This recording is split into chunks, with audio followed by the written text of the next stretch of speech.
dois vous dire que depuis ma prise en fonction à la tête du ministère de l'Intérieur, Sécurité, Décentralisation et Affaires coutumières, je suis engagé à lutter contre les antivaleurs et les abus commis par les éléments incontrôlés de la police nationale congolaise.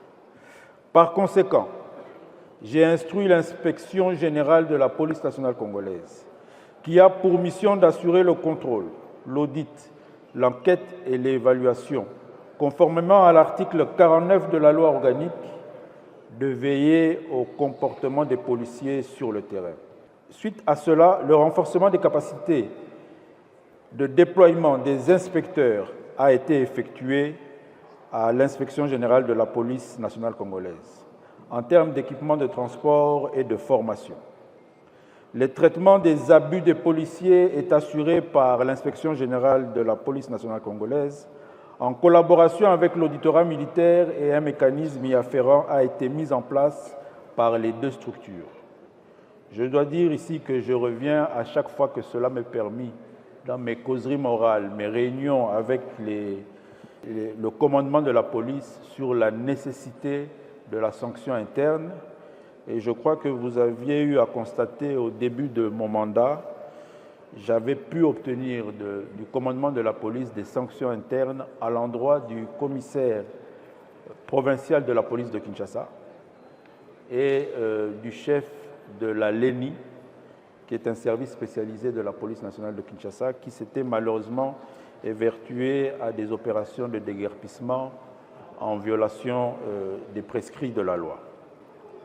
Aussi, parmi les cas décriés dans les arrestations arbitraires et abus des policiers, il faut noter le groupe dit Ujana, qui compte environ près de 12 000 policiers, n'ayant subi que la formation militaire, qui est la première étape de la formation lors du recrutement de nos policiers, une formation militaire de 4 mois dans les centres d'instruction de l'armée. Ceux-là devront suivre la formation initiale de métier de police. Et je crois que nous étions déjà revenus là-dessus, mais c'est ici l'occasion pour nous d'insister et de vous informer que sur initiative du ministère, sur fonds propres du gouvernement, nous venons de finaliser la réhabilitation de l'école de formation Kapalata dans la ville de Kisangani, dans la province de la Chopo, qui va très prochainement accueillir une première session de formation, une session régulière, parce que c'est cela qui a beaucoup manqué à notre pays.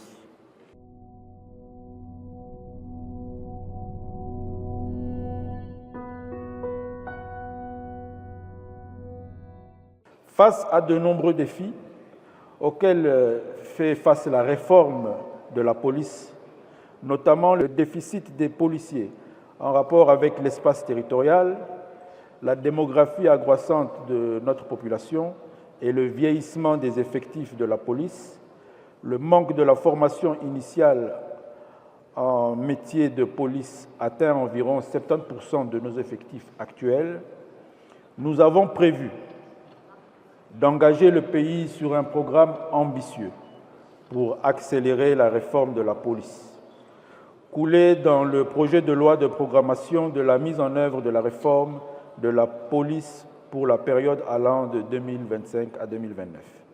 Ce projet de loi met en priorité 3 axes stratégiques et les actions suivantes. 1. Pour l'axe stratégique de renforcement du cadre institutionnel de la police, nous pouvons citer les actions ci-après. Le renforcement des capacités des cadres de structure pour l'accomplissement de leurs missions conformément aux textes légaux et réglementaires. La maîtrise des effectifs et modernisation de la gestion des ressources humaines, matérielles et financières. L'amélioration du cadre de travail par des infrastructures adéquates. Sur ce, des initiatives avant que votre auguste Assemblée puisse voter et adopter la loi, certaines initiatives ont déjà été prises au niveau du gouvernement avec des projets de mise à disposition de commissariats modernes c'est-à-dire des cadres de travail adaptés pour nos policiers, mais aussi la distribution de matériel de travail, équipements, matériel roulant dans les différentes provinces. J'estime que vous avez eu à voir, et certains élus parmi vous ont eu à participer à la distribution de certains véhicules dans certaines provinces. C'est un programme initié par le président de la République qui est en cours et qui va suivre son cours à partir du moment où il est en train de reprendre ces itinérances qui vont reprendre au cours du mois prochain, du mois de juin. 2. Pour l'axe professionnalisation, il y a le recrutement et la formation initiale de 90 000 agents de police sur les 5 prochaines années, la formation de 600 cadres commissaires de police à l'Académie de police de Kimpoko, qui est fin prête. Il nous reste juste la phase de finalisation du tronçon de route de 6 km pour permettre une accessibilité adéquate. La formation de 5 000 agents spécialisés, notamment de la Légion nationale d'intervention. Les équipements modernes des unités de la police nationale dans les 26 provinces en respect des normes et standards internationaux. Pour l'axe redevabilité, le contrôle, les audits, enquêtes et évaluations à travers l'inspection générale de police, l'évaluation et respect des droits de l'homme et de l'intégration du genre, le dialogue permanent entre la police et la population à travers les conseils locaux de sécurité, au niveau des entités territoriales décentralisées, au niveau des quartiers urbains et des groupements ruraux. Ici, il s'agit de la nouvelle gouvernance sécuritaire qui est déjà mise en place et nous sommes actuellement à la phase de vulgarisation. Une vulgarisation que nous sommes en train de mettre en place à travers les itinérances du ministère de l'Intérieur, qui consiste à vulgariser 3 textes, le décret du Premier ministre et les 2 arrêtés pris par le ministère de l'Intérieur. Cette nouvelle gouvernance sécuritaire a pour innovation majeure l'implication du citoyen à travers les forces vives dans la gouvernance sécuritaire, c'est-à-dire qu'il est organisé dans cette nouvelle gouvernance sécuritaire à travers les comités de sécurité, une fois par mois, un comité de sécurité élargi à la base à laquelle participent les forces vives. Ils y participent non seulement dans l'identification des facteurs d'insécurité, mais aussi dans la résolution des cas d'insécurité et dans le suivi même de toute cette insécurité. Et nous estimons que cette nouvelle gouvernance sécuritaire va nous permettre non seulement d'accroître les performances de notre système de défense et de sécurité, mais va aussi faciliter la mise en œuvre à travers la réforme de la police, la mise en œuvre de la police de proximité. L'évaluation aussi des résultats et changements entendus, la coordination et le pilotage de la réforme. Des initiatives ont été prises pour organiser des ateliers de renforcement des capacités et de sensibilisation des policiers et des autorités politico-administratives en province comme à Kinshasa. Des inspecteurs viennent d'être formés et déployés par l'inspection générale de la police nationale congolaise. Ils ont été déployés dans les provinces de la République. Des ateliers sur la vulgarisation de la réforme de la police, la sécurité de proximité et le respect des droits de l'homme ont été effectués. Le renforcement des capacités des commissions de défense et sécurité des 2 chambres du Parlement est initié pour que soit assuré le contrôle parlementaire du secteur de sécurité et une analyse plus large et approfondie de la réforme de la police. Actuellement, un atelier de 3 jours est en cours à l'hôtel Memling du 20 au 22 mai et les échanges vont se poursuivre entre eux et nous et la police nationale congolaise.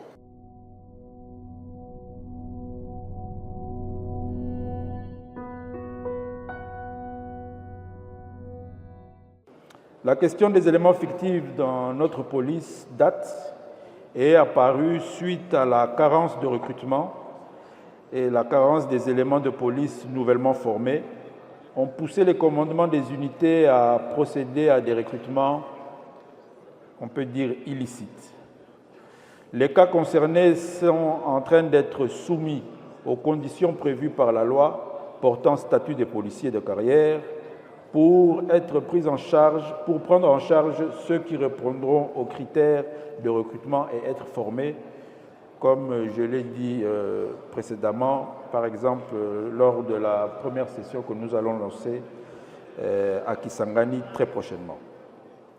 Les contrôles biométriques dans les provinces ont soulevé, des contrôles que nous avons déjà lancés, ont soulevé de nombreux cas d'absence dans les rangs. Par souci de maîtrise des effectifs, les cas d'absence ont été régularisés. Il reste seulement de régler les litiges restants. Aussi, nous avons déjà initié une procédure d'identification des policiers qui attend les visas nécessaires et requis pour les marchés publics pour son lancement effectif, et cela nous permettra d'avoir une vue plus claire et plus certaine sur les effectifs de notre police. Dans le même cadre des perspectives inscrites dans la loi de programmation de la réforme de la police, il est prévu des investissements dans la modernisation de la gestion des ressources humaines de notre police.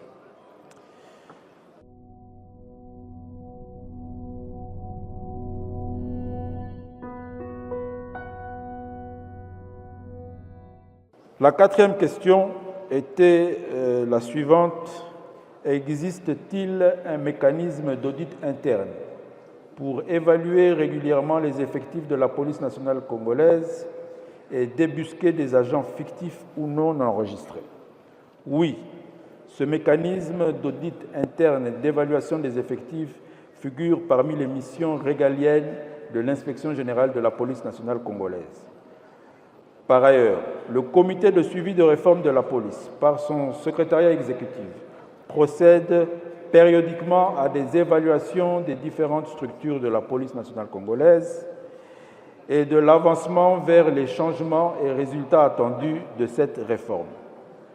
C'est dans ce cadre que des recommandations spécifiques sont formulées et adressées à toutes les parties prenantes et les décisions sont prises au comité de suivi de la réforme de la police pour accélérer la réforme de notre police.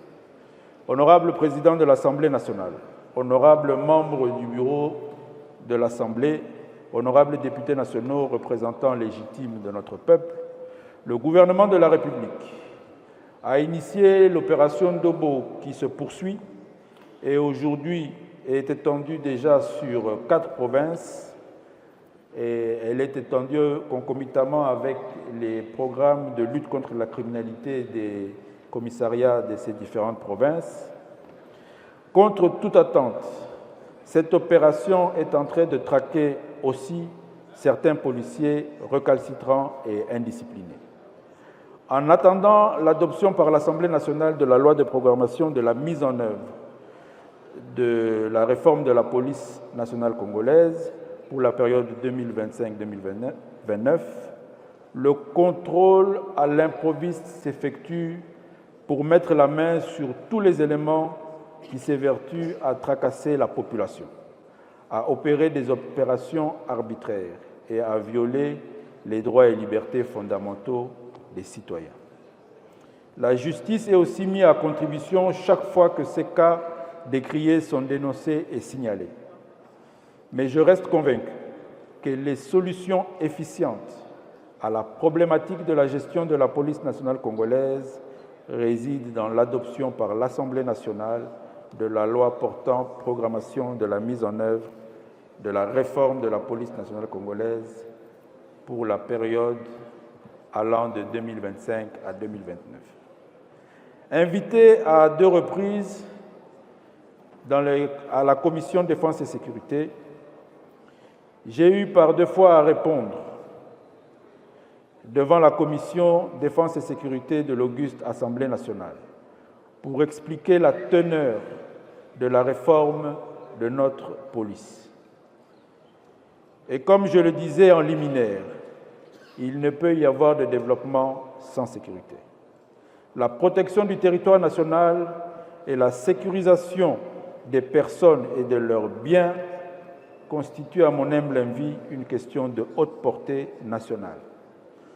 C'est le deuxième pilier parmi les 6 des actions du gouvernement. Et tout est mis en œuvre pour rendre effectif ce pilier.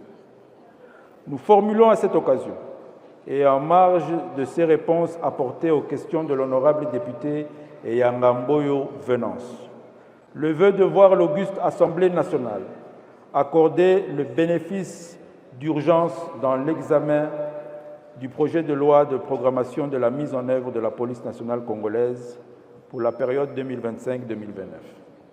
Sans être une panacée, ce projet, une fois adopté par l'auguste Assemblée, constituera à coup sûr une avancée significative sur le chemin du renforcement de capacités de notre police et du rétablissement de l'autorité de l'État. Honorable Président de l'Assemblée nationale, honorables membres du Bureau, honorables députés nationaux, représentants légitimes de notre peuple, tels sont les éléments de réponse que je puis humblement vous apporter. Je suis persuadé que cet exercice parlementaire d'aujourd'hui nous inspirera davantage et je vous remercie de votre attention et reste à votre disposition pour vos éventuelles questions et observations. Je vous remercie.